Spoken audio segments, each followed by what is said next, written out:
कर्म करो, फल की चिंता मत करो। कभी आपने सोचा है कि हमारे जीवन की सबसे बड़ी परेशानियां कहाँ से शुरू होती हैं? वो चिंता कहाँ से आती है जो हमें रातों की नींद छीन लेती है? वो डर कहाँ से जन्म लेता है जो हमें साहस से दूर करता है? इसका उत्तर एक ही जगह से आता है, फल की चिंता से। हम काम करने से पहले ही उसके नतीजे का हिसाब लगाना शुरू कर देते हैं। यही सोच हमें थका देती है, यही डर हमें आगे बढ़ने से रोकता है। श्रीमद्भगवद गीता का वो एक श्लोक, कर्मण्येवाधिकारस्ते मा फलेषु कदाचन, जीवन की दिशा बदल सकता है। इसका अर्थ सीधा है, तेरा अधिकार सिर्फ कर्म पर है, फल पर नहीं। सोचिए, अगर आप कोई बीज बोते हैं तो क्या आपके पास ये शक्ति है कि आप तय करें कि फल कब आएगा, कितना मीठा होगा, कितने दिन में पकेगा? नहीं। आप सिर्फ मेहनत कर सकते हैं, बीज बोना, पानी देना, धूप में सींचना बाकी प्रकृति का काम है। भगवान श्री कृष्ण ने अर्जुन से यही कहा, जब तो युद्ध के मैदान में खड़ा है तब रिश्तों की, परिणामों की, हानि लाभ की चिंता मत कर। तू सिर्फ अपने कर्म के लिए उत्तरदायी है, परिणाम के लिए नहीं। अर्जुन की तरह हम सबकी जिंदगी भी एक रणभूमि है। कोई पढ़ाई की चिंता में है, कोई करियर की, कोई रिश्तों की उलझनों में उलझा है, और हर कोई सोच रहा है क्या होगा अगर मैं हार गया, अगर असफल हो गया तो क्या होगा। लेकिन यही चिंता असफलता को बुलावा देती है। अगर हम सिर्फ निष्काम भाव से कर्म करें, बिना किसी फल की अपेक्षा के, तो हमारी ऊर्जा केवल एक ही जगह केंद्रित होती है, प्रयास में। जब आप सिर्फ परिणाम पर ध्यान देते हैं तो आप भविष्य में जीने लगते हैं, और जब आप भविष्य में जीते हैं तो वर्तमान खो देते हैं। लेकिन जब आप कर्म पर ध्यान देते हैं तो आप हर पल को पूरी तरह जीते हैं, और यही वर्तमान आपकी सबसे बड़ी ताकत बन जाता है। इसका अर्थ यह नहीं कि फल की कामना गलत है। मनुष्य है तो स्वाभाविक है कि वो अपने परिश्रम का परिणाम चाहेगा। लेकिन जब काम केवल फल के लिए किया जाता है तो उसमें स्वार्थ, भय और अपेक्षा घुल जाती है। वो काम पूजा नहीं रह जाता, बोझ बन जाता है। श्री कृष्ण यही तो समझाना चाहते हैं, फल की चिंता छोड़ो, क्योंकि वह तुम्हारे बस में नहीं है। जो तुम्हारे हाथ में है वह है कर्म, उसी पर ध्यान दो। एक विद्यार्थी की मेहनत उसका कर्म है, रिजल्ट उसका नहीं। एक किसान का कर्म है बीज बोना, फसल देना उसका अधिकार नहीं। एक कलाकार का कर्म है रचना करना, सराहना पाना नहीं। अगर हम इस दर्शन को अपना लें तो जीवन से निराशा, असुरक्षा, ईर्ष्या और अधीरता मिटने लगेगी। फिर हम दूसरों से तुलना नहीं करेंगे, फिर हम हार से नहीं डरेंगे, फिर हम सफलता के पीछे भागते नहीं, उसे अपने पास आने देंगे। महापुरुषों का जीवन इसी नीति का प्रमाण है। स्वामी विवेकानंद ने जब शिकागो के मंच पर भाषण दिया तो उन्हें नहीं पता था कि दुनिया उन्हें सिर पर बिठा लेगी। उन्होंने सिर्फ अपने कर्म पर ध्यान दिया, सच्चे भाव से बोलना, भारत का प्रतिनिधित्व करना। फल खुद चलकर उनके पास आया। अब्दुल कलाम ने बचपन में मिसाइल या राष्ट्रपति बनने का सपना नहीं देखा था। उन्होंने सिर्फ हर दिन अपना कर्म किया, पढ़ाई, ईमानदारी, कर्तव्य, और परिणाम इतिहास बन गया।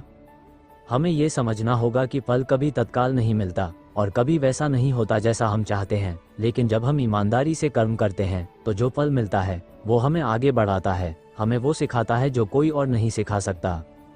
इसलिए अगली बार जब तुम कुछ नया शुरू करने जा रहे हो तो खुद से ये मत पूछो कि अगर असफल हो गया तो, बल्कि खुद से कहो, मैं ईमानदारी से, पूरे मन से कर्म करूंगा।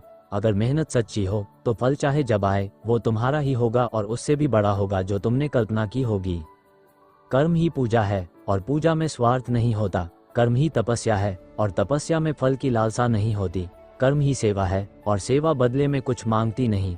यही श्री कृष्ण की गीता का सार है, कर्म करते चलो, निस्वार्थ, निडर, निश्चल। क्योंकि जब तुम पूरी निष्ठा से कर्म में लग जाते हो तो ईश्वर खुद तुम्हारा मार्ग बन जाते हैं। जब तुम सिर्फ कर्म करते हो तो तुम्हारा मन शांत होता है। वो बेचैनी नहीं रहती जो हर बार परिणाम के डर से दिल में उठती है। और यही शांति तुम्हें दृढ़ बनाती है, मजबूत बनाती है। सोचो उस इंसान के बारे में जो दिन रात मेहनत कर रहा है, लेकिन हर पल डर रहा है कि कहीं उसका सपना टूट न जाए। वो थक जाता है क्योंकि उसकी मेहनत में प्रेम नहीं होता, सिर्फ डर होता है।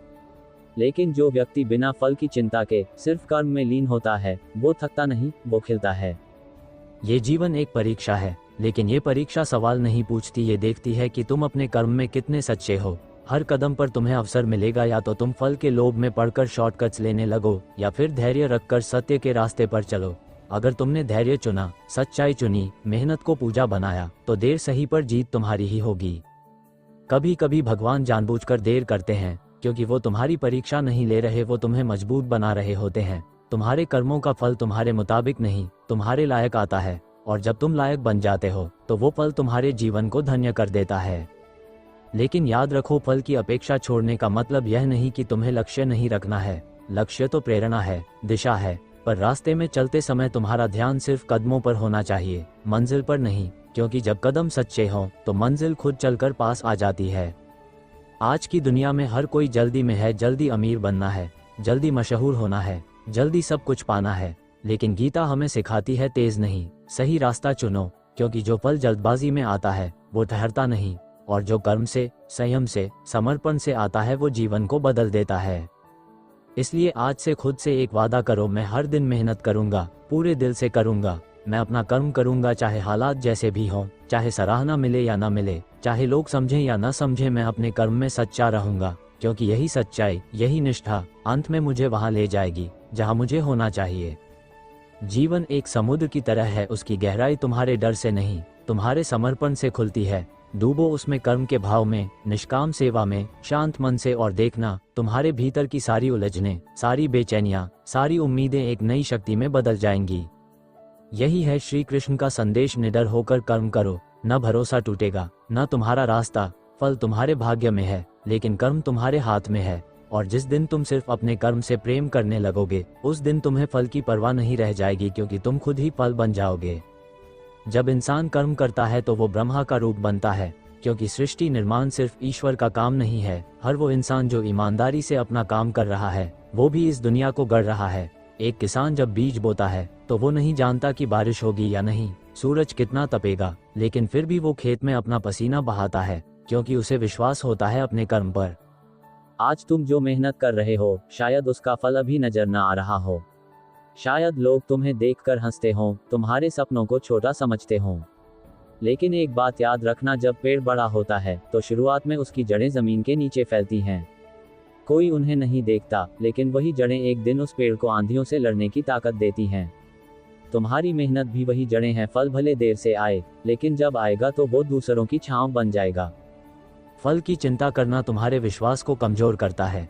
हर बार जब तुम सोचते हो क्या मिलेगा मुझे, उस समय तुम्हारा मन डगमगाने लगता है, लेकिन जब तुम सिर्फ ये सोचते हो कि मुझे अपना कर्म करना है, तो तुम निश्चिंत हो जाते हो, शांत हो जाते हो, और यही शांति तुम्हारे भीतर की शक्ति को बाहर लाती है।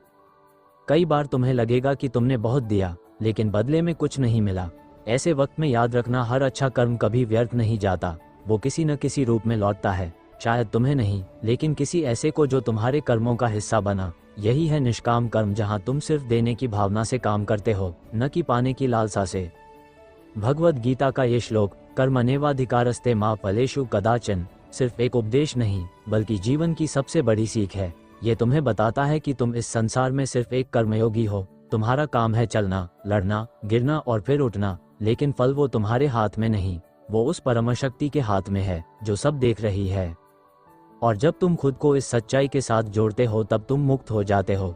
फल की चिंता एक बंधन है, और जब तुम उसे छोड़ देते हो तब तुम वास्तव में स्वतंत्र हो जाते हो।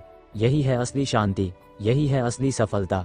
आज से अपना हर दिन इस सोच के साथ शुरू करो कि जो भी करूं, पूरे मन से करूं, दूसरों की नज़र से नहीं, अपने अंतर्मन की आवाज़ से चलूं, और जो होगा उसे स्वीकार करूं, क्योंकि जो मिलेगा वो मेरे कर्मों से नहीं, मेरी भावना से तय होगा।